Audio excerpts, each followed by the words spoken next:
깊은 기초 개론 두 번째 시간입니다. 첫 번째로 살펴볼 것은 하중 전이에 대해서 살펴볼 텐데요. 결국 이제 하중 전이라는 것은 우리가 이제 말뚝 위에 있는 그 시설물의 그 하중을 어디까지 전달을 해줘야 돼요. 지지층까지 전달을 해줘야 되잖아요. 그러니까 거기까지 전달하기 위한 어떤 위에 있는 하중이 어딘가로 이동이 돼야 되는 그러한 현상을 나타내는 것이죠. 그죠? 그래서 말뚝의 하중 전이는 상부 하중에 대한 심도별 말뚝 하중 부담 정도를 보여준다. 어렵죠. 어렵지만 그림을 보면 쉽다는 얘기예요. 그래서 항상 여러분들이 그림이랑 친숙해져야 되고 보는데 친숙하고 또 쓰는 것, 쓸 때, 답안지에 쓸 때도 그림이랑 친해져야겠다. 자, 방법은 크게 세 가지만 살펴보도록 하겠습니다. 심도별 응력계 부착이 뭐냐면은 결국은 뭐 일종의 계측이 되겠죠. 계측인데 실계측을 통해서 도대체 진짜 정답은 뭐냐, 참값은 뭐냐.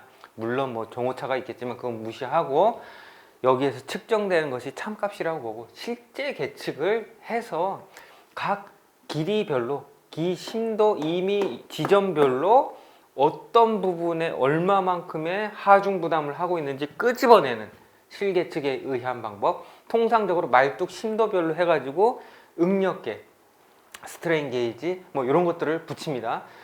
뒤에서 이제 사진을 한번 보실 텐데 그걸 보시면 더 이해가 이제 빠르겠죠. 붙여서 실질적으로 심도별로 응력을 얼마씩 부담하고 있는지 그것을 출력한 것이, 플로팅한 것이 이 그림이에요. 이 그림 그래프도 또 친해져야 되겠죠. 그래서 이 하중이 여기서부터 예를 들어서 응력계를 붙이고 매설을 했어요. 자, 심도별로 이렇게 실계측 장치를 붙이고 여기에다가 P를 가하는데 P를 예를 들어서 뭐 10톤, 뭐 20톤 쭉쭉쭉 늘려가면서 시험을 했을 때 각각의 경우 요쪽하기 하중을 늘려가면서 플로팅을 한 거예요. 낮은 수준의 하중이 있었을 때는 이렇게 비교적 직선의 모양을 나타내다가 점점점 늘어나면서 요 요소별로 어떤 극한 하중을 분담할 수 있는 부분이 늘어났죠. 그러면서 약간 이런 식으로 곡선 형태로 변화를 하게 됐습니다. 자, 결국은 뭐냐면 심도별로 했기 때문에 요 끄트머리, 이제 말뚝의 선단이라고 봤을 때 요 끄트머리라고 봐요. 얘를 여기에서 측정된 것이 요만큼이다 그러면 여기까지 이제 다 쭉쭉쭉쭉 떨어지고 토스 해가지고 밑에 떨어진 하중이 이거기 때문에 결론적으로 이쪽 부분에서 분담을 결국은 선단이 되겠죠. 말뚝 선단부에서 분담하는 어떤 선단 지지력 개념이 되는 것이다. 그죠?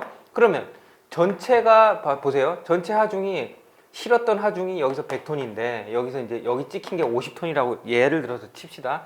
그러면 100톤의 하중이 떨어졌을 때 각 심도별로 주면 마찰 저항이 뭐 10 이렇게 나눠 가지다가 아이고 못 버티겠다 하고서 선단부에 50을 내려준 거지 않습니까? 그래서 선단이 50톤을 받는 것이고 나머지 여기 주면에서 50% 결국은 요때의 어떤 그 말뚝 지지는 선단과 주면이 같이 발휘하는 그런 말뚝의 지지 형태를 보이겠다. 뭐 자명한 이야기죠. 자, 근데 저는 솔직히 이제 요 그림에서 요 그래프 두 개 정도는 그냥 빼고 싶은데 왜 그러냐면은 지금 보면은 어떤 일직선 상으로 이렇게 떨어졌다는 거는 여기에서 10톤을 줬을 때 요 끝에까지 10톤이 떨어졌다는 얘기예요. 그러면은 요 주면 지지가 몇 톤 받았다는 얘기예요. 허당 안 받았다는 얘기예요. 그러니까 이런 경우에는 주면이 너무 느슨해가지고 진짜 무시할 수준이 되거나 뭐 뭐 그렇게밖에 지금 판단이 안 되는 거죠. 그래서 실질적으로는 점토라 하더라도 어느 정도는 있기 때문에 한 요 정도 수준은 돼야 될 것 같아요. 그 참고적으로 좀 이 부분에 대해서 이해를 하시라는 부분에서 말씀을 드렸습니다. 그리고 만약에 이제 이 부분에서 여기를 충력계 1, 이 부분을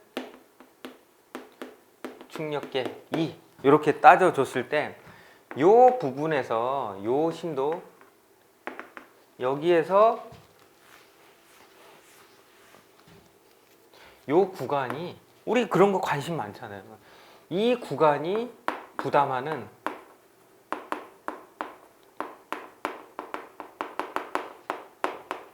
주면 지지력은 얼마인가, 그런 것들을 우리가 살펴보는데 관심이 많은 거죠. 여기에서 충력계에서 이 충력계에서 60이 찍혔다면, 근데 여기에서 보니까 50이 찍혔어요. 그러면 요 구간에서 부담하는 것은 충력계 1 마이너스 충력계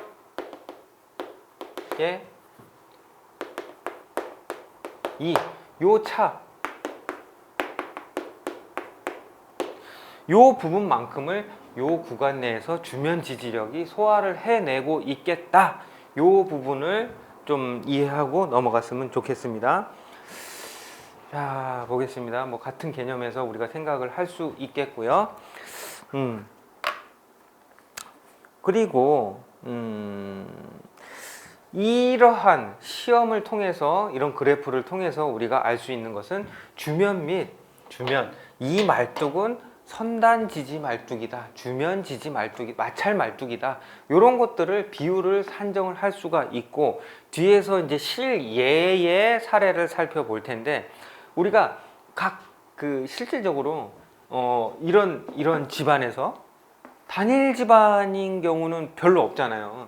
그래서 지지층까지 일단은 여기와 여기는 100%다라는 얘기. 여기서부터 여기까지, 여기가 이제 지지층이라고 봤을 때, 그럼 여기서부터 여기까지가 이제 지층이 쭉 변해가는데 점점 강해질 수도 있고, 이 중간에는 뭐 연약대가 나타날 수도 있고, 그 부분에서 소일 레이어라고 할까요? 예, 레이어 1, 레이어 2, 레이어 3 이렇게 각각의 지층이 층후가 분포를 하는데, 요 레이어별로 단위 마찰력을 우리가 구할 수 있다면, 이런 시험을 권해서 구할 수가 있다면, 요 시험 말뚝을 통해서, 왜냐하면 각 본별로 다 할 수가 없어요. 시간과 경비 때문에. 그렇기 때문에 이 샘플, 이 레이어별로 우리가 단위 마찰력을 구할 수 있다라고 하면, 이 지층이 다른 그 같은 사이트 내에서는 비교적 신뢰성 있는 말뚝의 어떤 지지력을 산정할 수 있다라는 거죠. 그죠? 지층별, 심도별 마찰 능력을 산정해서 신뢰성 있는 지지력을 산정할 수가 있겠다. 우리가 페이퍼워크 하는 것 말고도 좀 더 신뢰성 있는 값을 얻을 수 있겠다. 요 정도 이해를 하고 넘어가도록 하겠습니다. 여기 그림에서 이렇게 보면은, 그림이랑 좀 친숙해져야 된다고 말씀드렸잖아요. 여기서도 보면 load cell, not necessary 이렇게 돼 있죠. 그러니까는 필요에 따라서 요 부분에다가 로드 셀을 설치를 해서 이 부분에 또 어떤 응력을 또 구할 수가 있는 것이죠. 자, 그렇습니다. 만약에 이제 이 부분에서 요거 다시 한번, 요 그래프가 있는데 여기에서 딱 찍힌 게, 여기가 하중이 이제 여기 셀을 박았다고 치고요. 응력계를 1번이 딱 찍히고 요 부분이 딱 찍혔어요. 2번. 결국은 얘가 2번이 얘가 선단 지지력이라고 했으면, 얘는 어떻게 보면 전체 하중이잖아요. 여기서 100% 떨어지는 피하중이라고 봤을 때, 그럼 1-2 하면 얘가 주면 지지력, 뭐 이렇게 단순하게 생각을 할 수도 있겠죠. 자, 다음으로 넘어갑니다. 그러니까 여러분들이 요새는 그 미디어가 발달을 해서 굳이 책만 가지고 공부하시라 이렇게 말씀해 드리고 싶지 않아요. 그래서 구글에서도 논문 같은 거 많이 살펴보시고, 그 다음에 유튜브 같은 데서도 어떤 시공 광경이라든가 이런 거, 우리가 제일 좋은 건 가서 보는 게 제일 좋지만 우리가 그럴 여력이 안 되잖아요. 그렇게 하면은 간접 경험, 조금 입체적으로 공부를 해볼 필요는 있을 것 같아요. 그래서 이제 저도 자료를 찾아봤는데, 여기서 보면 알겠지만 여기 이제 철근 케이지지 않습니까? 현장 타설 말뚝인 것 같아요. 큰 지지력을 받는 현장 타설 말뚝인데, 여기에 뭐 자세히는 안 보이지만 작업자들이 응력계를 달고 있는 것 같아요. 철근에다가. 그러고 나서 콘크리트를 매설을 하겠죠. 매설을 하고, 그 다음에 아래 그림은 정제화 시험을 하고 있어요. 정제화 시험. 그죠? 그래서 지금 정제화 시험을 하면서 각 심도별로 매설된 응력계의 값을 이렇게 플로팅을 한 겁니다. 근데 좀 논문이 솔직히 이쪽 논문이랑 이쪽 논문이랑 다른데 제가 필요한 부분만 따갖고 온 거예요. 결론적으로 이런 실험을 통해서 우리가 이런 그래프들을 얻을 수가 있는 거예요. 얻을 수가 있는 거예요. 그래서 심도별로 주면 마찰력이, 왜 주면 마찰력?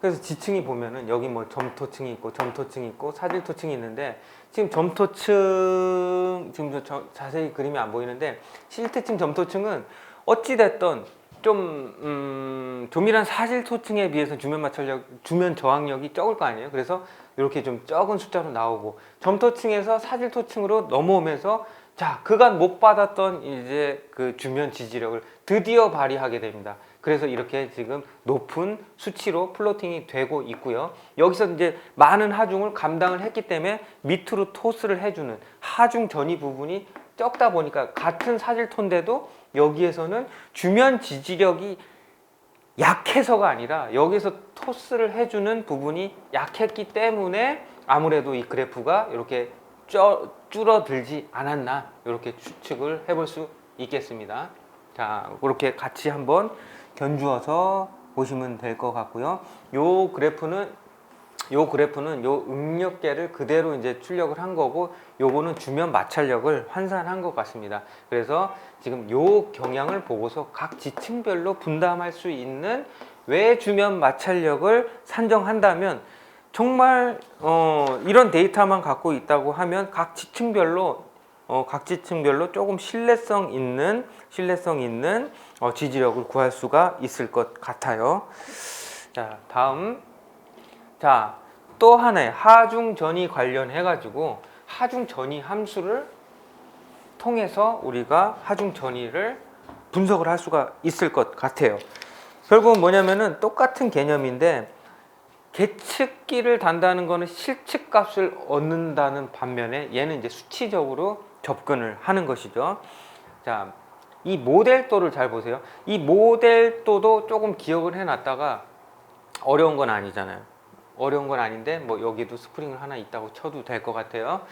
자, 그러면은 이 말뚝을 요소로 나눴어요. 지금은 이제 4개 정도로 쪼갰는데, P0 위에서 상부 하중을 네트로 받았어요. 얘가 뭐 100톤이 됐던 50톤이 됐던. 그러고 나서 주면 마찰력을 저항을 하는데, 여기 이제 스프링 저항체를 단 거죠. 저항체. 각 심도별로. 그러면 얘가 저항을 했으니 요 Q0 100톤에서 시작한 게 얘 저항을 빼고 난 게 여기에 또 작용을 하겠죠. 그러면서 토스 해서 최종 선단부까지 토스를 하게 되죠. 그럼 결론적으로 이러한 모델을 통해서 각 요소별로 분담하는 저항력을 구하고, 그 다음에 얘네들이 다 버팅기고 못 버티는 것들이 선단부로 전이가 되잖아요. 그런 것들을 통해 가지고 수치적으로 주면 마찰력이 포션이 얼마, 선단부가 얼마, 이렇게 지금 나눌 수 있다는 얘기죠. 여기에서 이 공식을 보면은 뭐 복잡하다면 복잡하고 안 복잡하다면 안 복잡한데, 우리가 한 가지 뭐 토질역학에서는 뭐 구조역학처럼 우리가 막 계산식이 복잡하고 뭐 부정전 구조물을 풀고 이런 부분들은 아니지만, 좀 간단하게 알 거는 알고 넘어가야 할 것 같습니다. 여기서 기본적으로 구조역학은 아니지만 탄성역학적으로 구조적으로 우리가 후쿠의 법칙, 후크의 법칙은 결국은 응력 변이 요 관계를 우리가 따져주는 건데, 우리가 요거는 뭐 어려운 거 아니잖아요.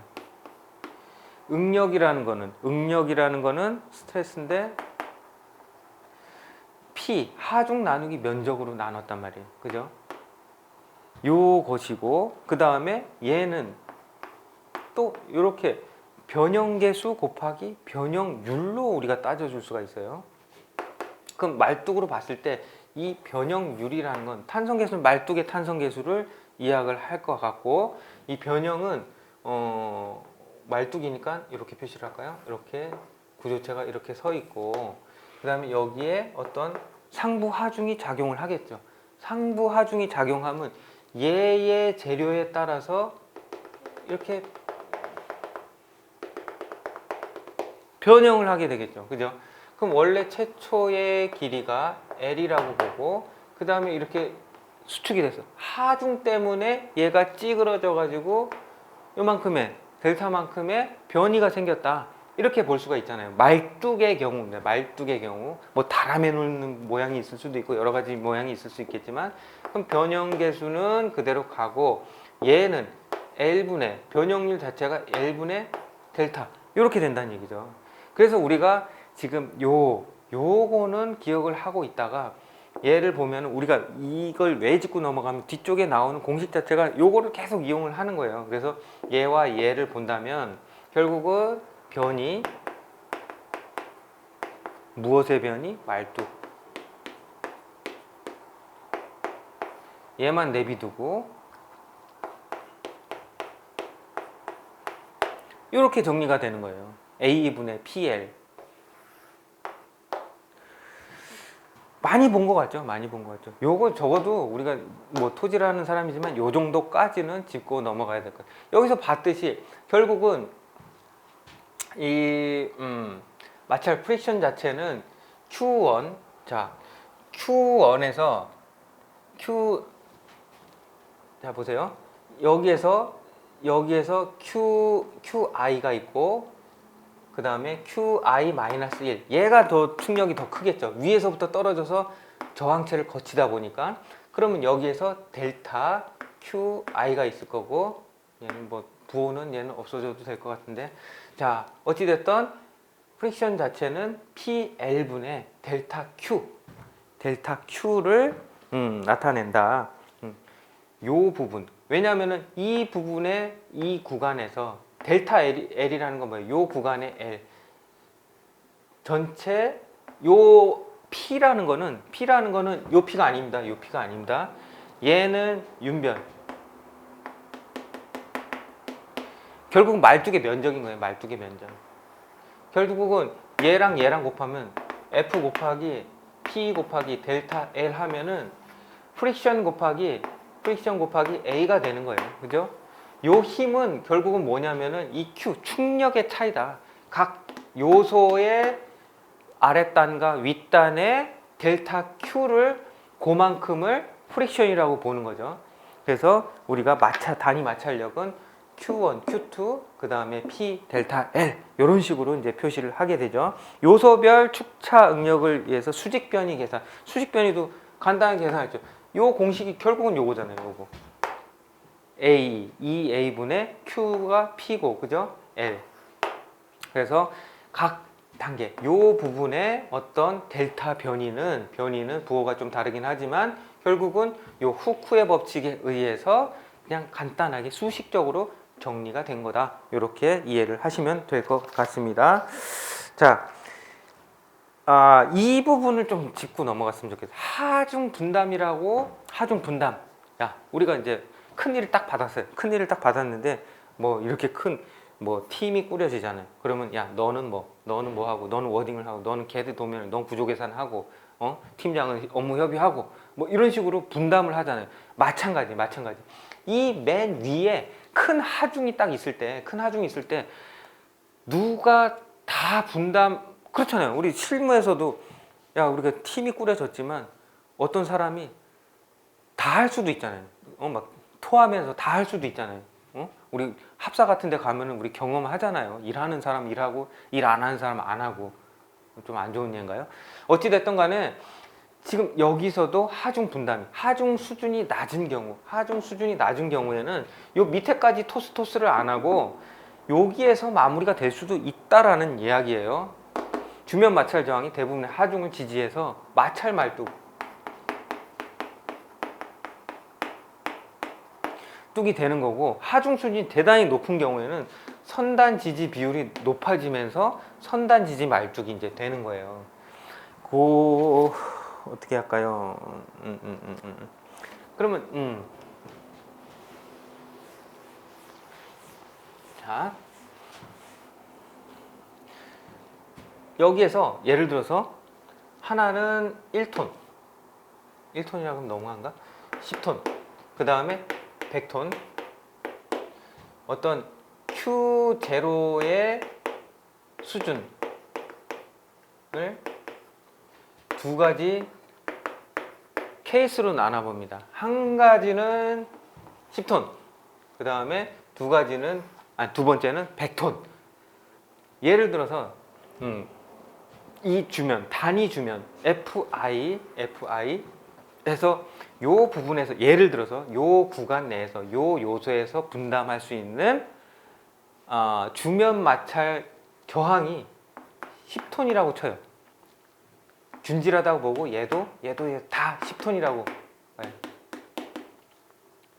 10톤 4개로 딱 정해져 있어요.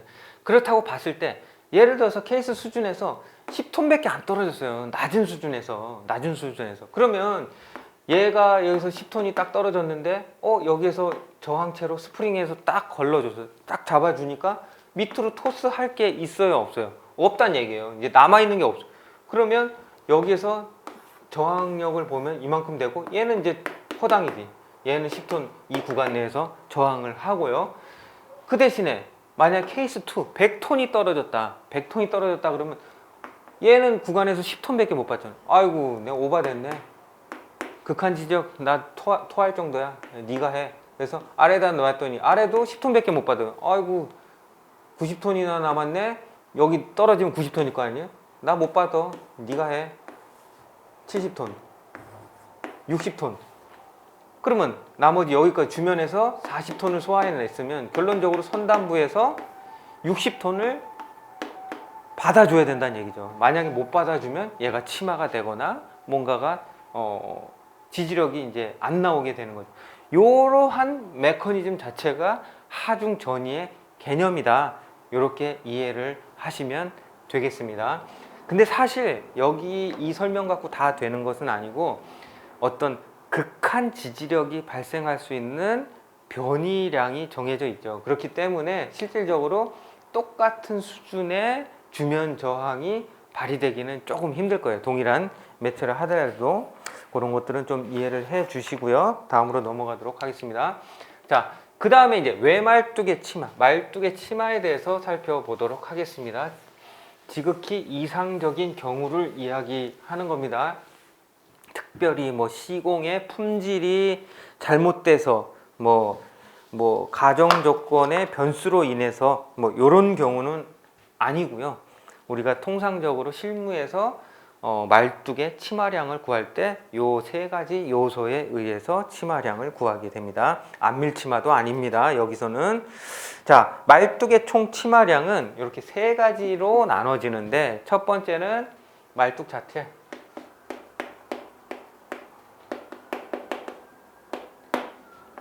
그 다음에 구성 요소로 보면 얘는 말뚝 자체.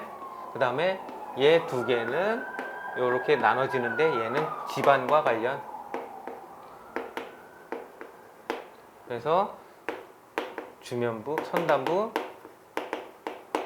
플러스 주면부, 이렇게 이제 분기가 됩니다. 말뚝 자체, 아까 얘기했죠. A2분의 PL, 후쿠의 법칙을 통해서 변이량을 이렇게 구했잖아요. 그죠? 얘는 A2는 이미 결정돼 있는 거죠. 말뚝이 결정되면 얘는 결정이 되는 거예요. 단면적도 결정. 말뚝을 내가 뭐 강간 508을 쓰던 PHC 파일을 쓰던 재원에 따라서 결정, 이미 결정, 끝. 다만 P와 L은 하중 수준은 얼마가 떨어질지는 사용자 계획하는 사람에 따라서 달려 있고, 요 L 자체는 또 어떻게 보면 우리가 지지층을 선정한다라고 볼 수는 있겠죠. 딱 그 타입이에요. 그 타입. 그죠? A분의 PL인데 L 나왔고 얘가 그럼 P겠구나, 이렇게 이제 생각을 할 수 있을 거예요. 근데 자 보세요. 얘가 이제 이렇게 서 있고 얘가 허당에 말뚝에 P가 이렇게 서 있어요. 여기 아무것도 없어. 흙이 없어. 그랬을 경우에는 그냥 A분의 PL 이걸로 끝날 텐데, 문제는 좀 전에 하중전이라는 걸 배웠잖아요. 그죠? 여기에서 스프링 달고서 저항체로 따다닥 토스 이렇게 해서 여기까지 이제 내려주는 요런 개념이기 때문에 허당으로 써 있는 강봉이랑은 조금 얘기가 달라요. 그렇기 때문에 하지만 자 여기서 파일 팁에서 파일 선단부에서 작용하는 하중, 제가 여기까지 전달이 됐다. QPS라고 했죠. QPS가 여기까지 전달됐다. 그럼 이 QPS는 여기까지 살아남은 놈이니 이 전장에 대해서 이 하중은 살아남았다라고 볼 수 있을까요? 없을까요? 있을 거예요. 있을 거예요. 그렇기 때문에 얘는 그대로 이제 살아 있는 거고, 플러스 알파 QFS. 요거 FS는 주면 마찰력에 관한 하중이겠죠. 이 부분에 대해서. 근데 요게 알파라는 계수가 이제 딱 붙었는데, 주면 마찰력 분포에 따른 계수예요. 계수. 그래서 여러분들이 이런 것들 할 때는 조금 학습할 때 시간이 많으신 분들은 조금 곰곰이 생각해 볼 수 있는 시간을 좀 갖기를 원해요. 그래서 예를 들어서 이 주면 마찰력이 이 심도 방향이다. 그래서 균등하게 발생을 할 수도 있겠죠. 이런 경우에는 알파는 0.5. 그죠? 왜냐면은 이 전장에 대해서 똑같은 비율로 했기 때문에 사실은 토스 하면서 충격이 여기선 작고 여기는 좀 클 거예요. 근데 평균적으로 봤을 때 0.5로 볼 수 있다. 이런 개념이 성립이 될 것 같고, 만약에 주면 마찰력이 지층별로 심도별로 이제 다른데 선형으로 분포를 하는 건 맞지만, 이 아랫부분이 조금 더 주면 마찰력이 더 큰 경우는 이 부분에서는 저항하는 스프링이 허당이야. 그렇기 때문에 얘 하중에 대해서 같은 심도에서 요걸 비교를 하는 게 좋겠다. 이렇게 작용하는 경우도 생각을 해볼 수 있겠죠. 그럼 얘는 A 케이스, B 케이스 이렇게 봤을 때 과연 말뚝 자체의 변이량은 A 케이스와 B 케이스와 어떤 것이 더 클 수 있겠느냐. 예를 들어서 동일 심도로 이렇게 비교를 해보는 거예요. 이렇게. 그럼 이렇게 비교를 해봤을 때 얘는 주면 마찰력이 얼마 안 되고 얘는 주면 마찰력이 엄청 크네.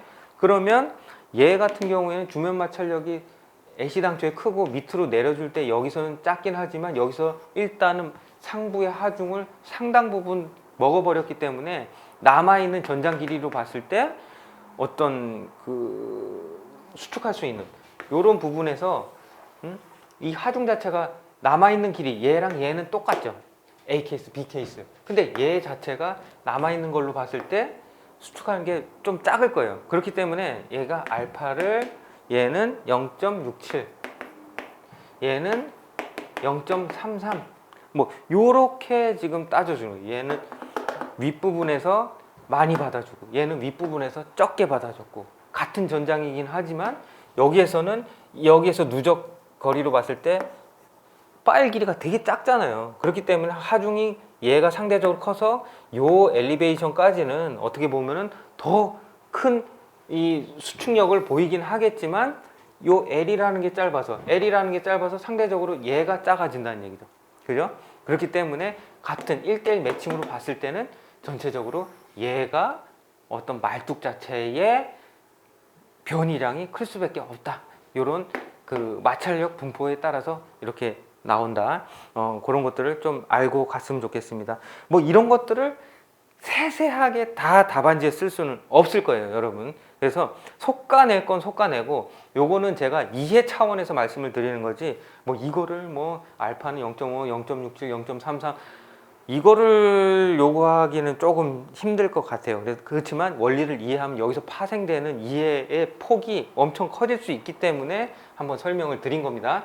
두 번째는 집안과 관련됐다 그래서 집안 파일 선단 하중에 의한 치마량이 있을 거고, 그 다음에 주면 마찰력에 의한 이 형태는 비슷한 것 같아요. 그죠? 선단이기 때문에 B 말뚝 직경, 그 다음에 말뚝 선단의 지지력, 이것이 크면 당연히 B가 크면 당연히 치마량이 적어질 것이고, 그 다음에 요게 QPS가 크면 당연히 치마량이 클 것 같다라는 생각이 들죠. 여기서 한번 CP를 볼까요? 시공법에 따른 개수, 다음 장 봅니다.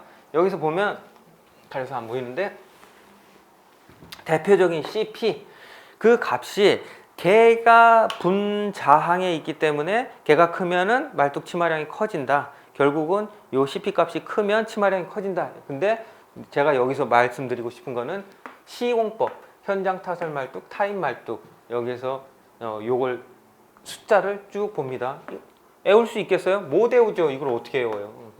일관성도 없고 그런데 체계적이지도 않은데. 그 대신에 비교를 해보고 감을 잡으라는 얘기. 0.02에서 0.05까지 이렇게 돼 있고, 얘만 보더라도 0.03에서 3배, 그죠? 얘는 2배 이상. 결국은 현장 타설 말뚝이 CP 값이 더 크다, 그렇게 볼 수 있겠죠. 얘도 보면 4배, 그죠? 몇 배 막 이렇게 되잖아요. 결론적으로 토층은 달라도 점성토의 경우도 심지어 점성토도 얘가 1.5배, 얘는 2배.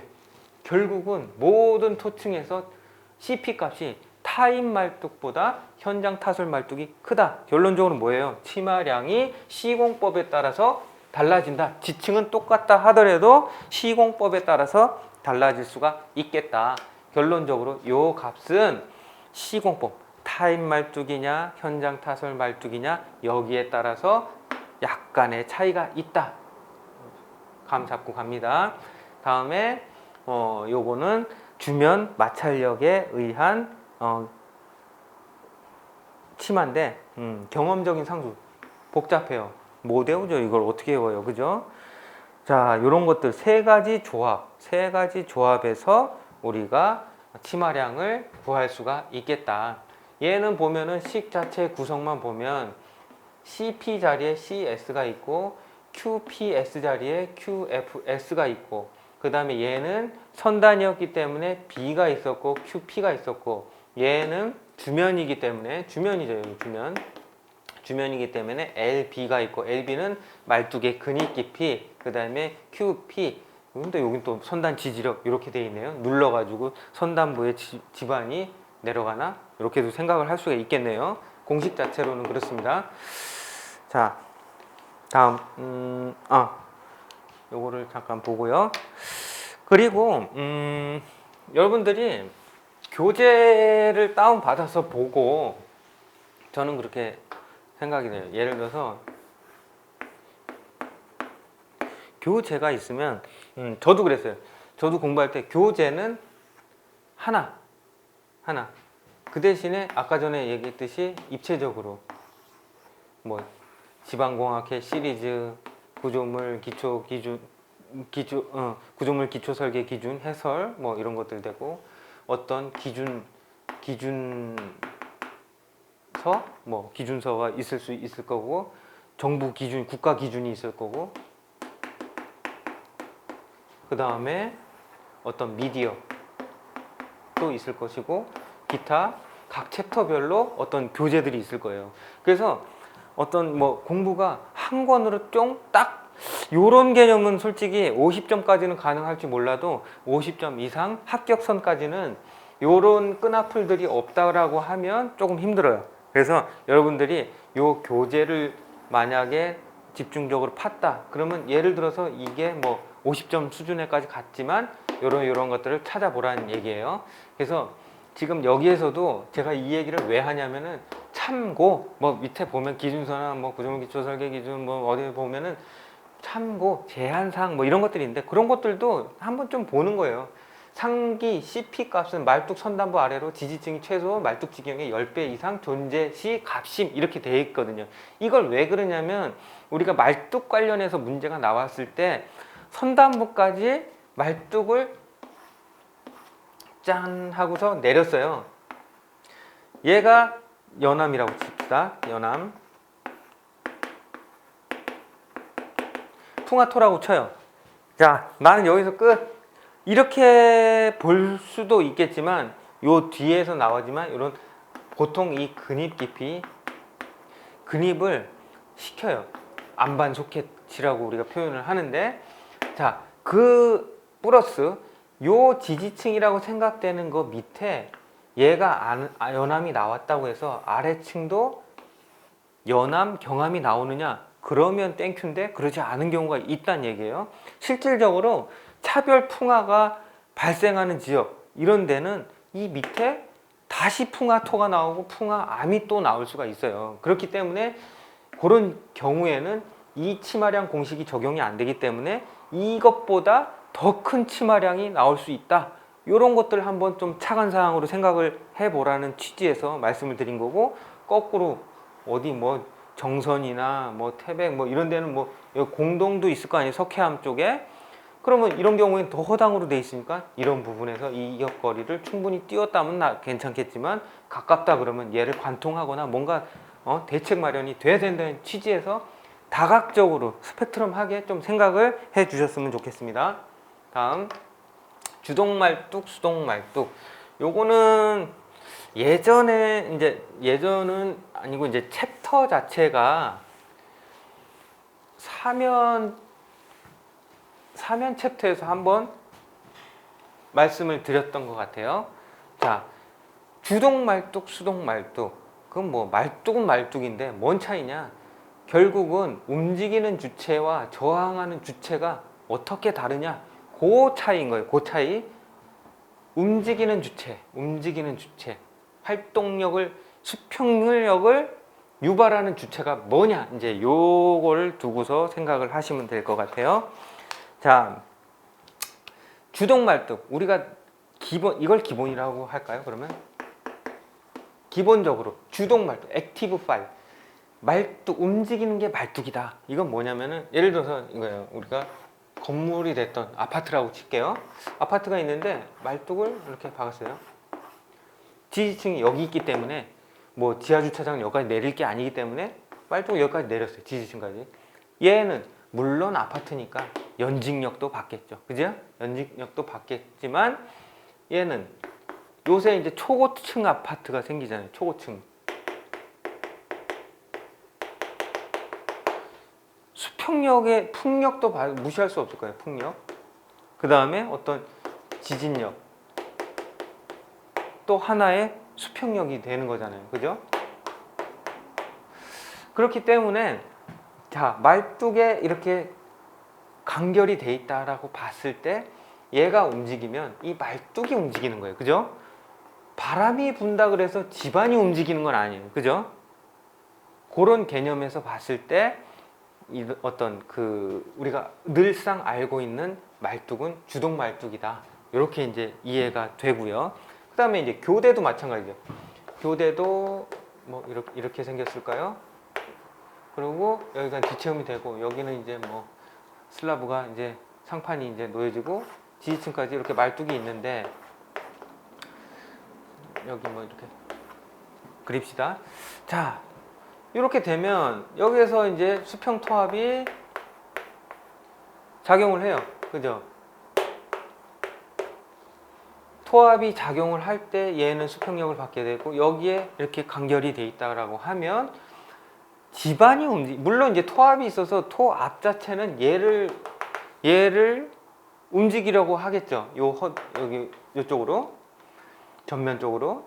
그러면서 얘가 움직이면 말뚝이랑 간결이 돼 있기 때문에 말뚝이 움직이는 거예요. 그죠? 집안이 움직이는 게 아니에요. 이런 경우에는 주동 말뚝이 되겠다. 그래서 움직이는 주체가 땅이 아니라 말뚝이 되겠다. 반면 여기 그림에도 그랬죠. 수평 하중 자체가 말뚝 본체에 이렇게 작용하는 것처럼 돼 있어요. 이 부분에 건물이 될 수도 있고 교대가 될 수도 있고 옹벽이 될 수도 있고. 자, 반면에 패시브 파일, 수동 말뚝은 움직이는 주체가 말뚝이 아니라 집안인 거예요. 집안.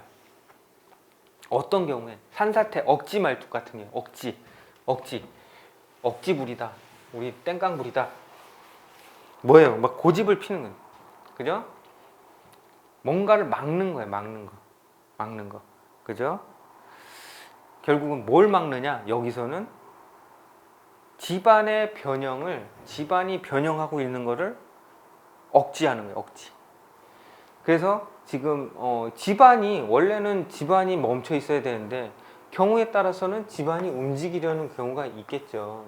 예를 들어서 산사태 억지 말뚝은 뭐 자연사면이 뭐 이렇게 있다라고 치고, 자 여기에 뭐 주요 구조물이 있거나 뭐 위험도가 이제 평가를 했는데 NG가 나는 걸로 나왔다.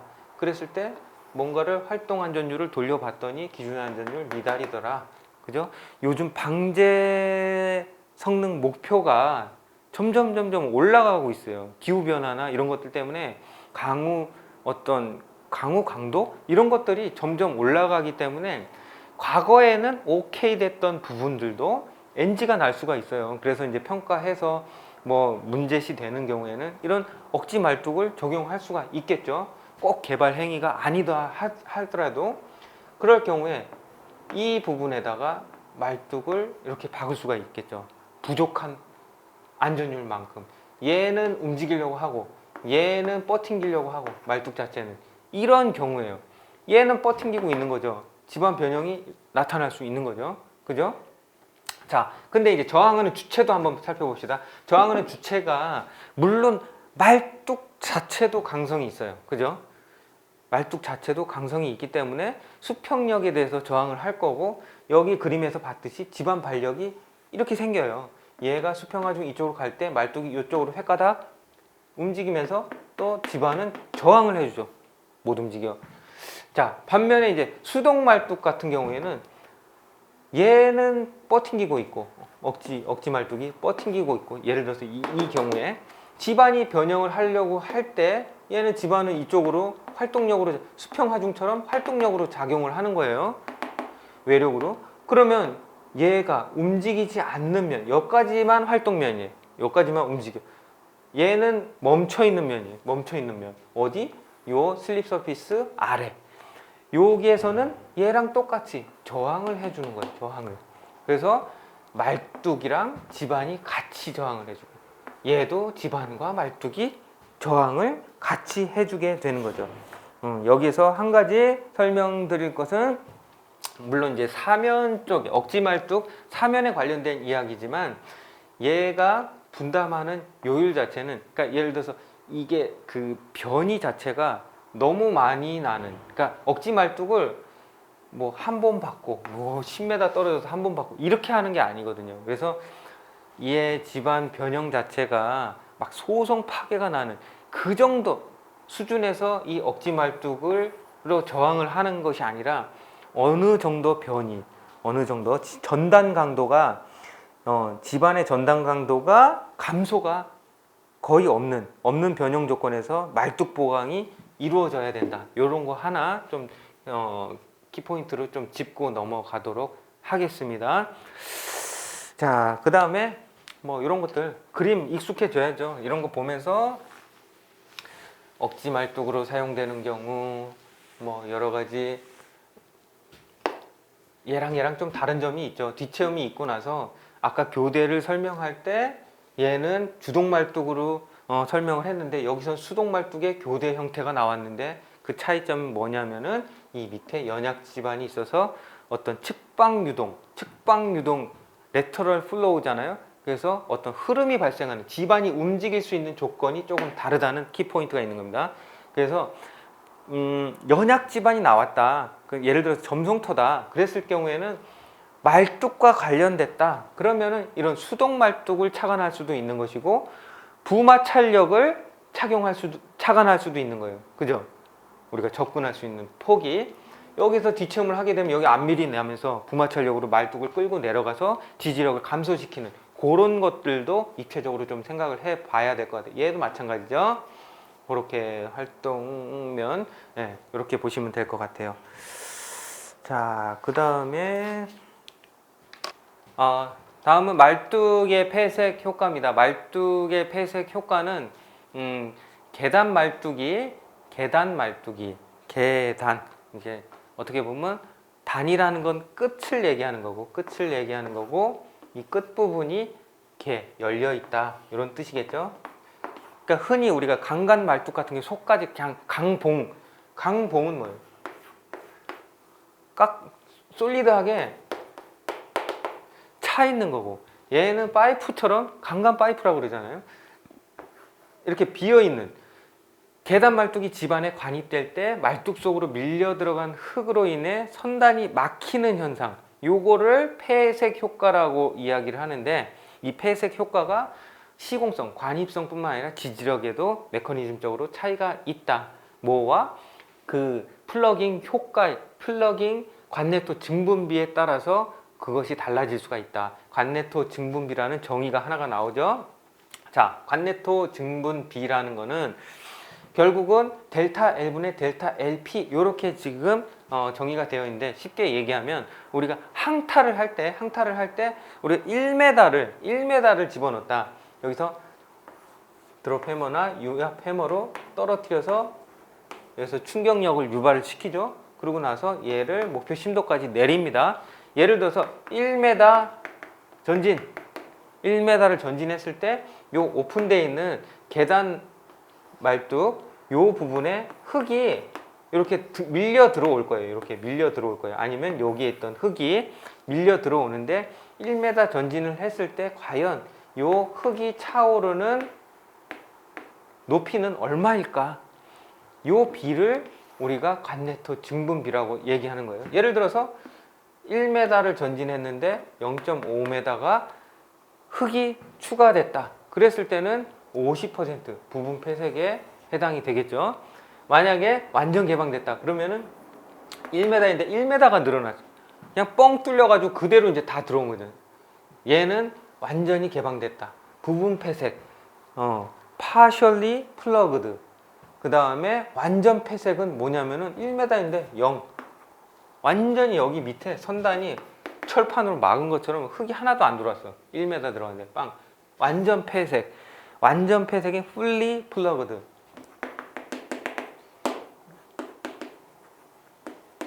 이렇게 폐색이 되는데, 이거는 여기가 막혀 있다라는 거는 항타 간입성 자체가 조금 어려울 거예요.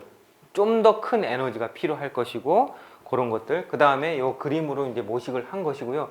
그 다음에 보세요. 완전 개방이 됐다. 이런 경우에는 보면은 선단 지지가 되지 않고 있는 메커니즘을 나타내고 있어요. 여기서 보면은 안에, 말뚝 안에랑 여기 안에서 주면 저항으로 하고 바깥에서 주면 저항으로 이런 식으로 지지력이 산정이 되죠. 왜냐하면은 땅 때렸을 때 100%가 그냥 관내토로 다 들어왔기 때문에 선단 지지는 굳이 있다라고 하면 요 파일 팁에서 이 두께만큼에 해당되는 단면적, 결론적으로 얘는 뻥 뚫려 있어요. 그죠? 뻥 뚫려 있고 요 부분, 요 면적에 대한 선단 지지력이 추가될 텐데, 이 두께가 얼마 안 되기 때문에 그 값이 크지 않을 것 같다라는 생각이 들죠.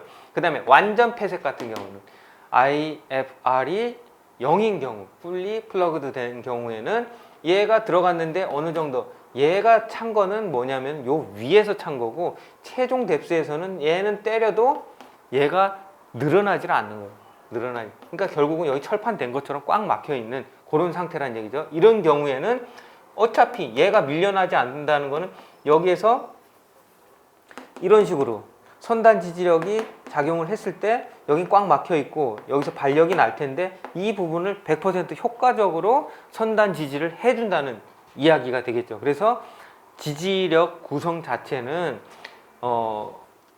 얘는 오픈되어 있는 상태고, 쟤는 물론 똑같이 강관으로 이렇게 돼 있고 이 안에가 오픈이 된 게 아니라 얘도 흙이고 얘도 흙인데, 얘는 그냥 두들기는 만큼 흙이 그냥 계속 올라오는 거고 얘는 꽉 막혀 있다는 얘기예요. 그래서 이 전체 면적을 선단 지지력을 발휘할 수 있는 면적으로 볼 수 있다라는 거예요. 요 그림 자체가 그런 의미입니다.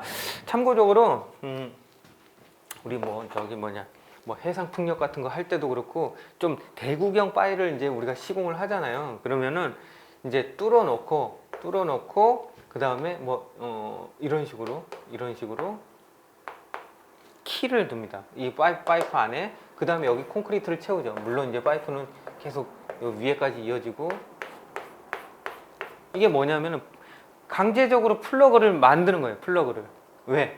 이 선다지 지역을 잘 발휘할 수 있게끔. 얘가 굳으면은 폐색 효과를 완전 폐색, 풀리 플러그가 되기 때문에 이런 식으로 처리하는 방법도 있다. 이렇게 좀 이해를 하시면 될 것 같습니다. 자, 이번 시간에는 말뚝 기초, 깊은 기초 두 번째 개론 시간을 가졌습니다. 자, 수고하셨습니다.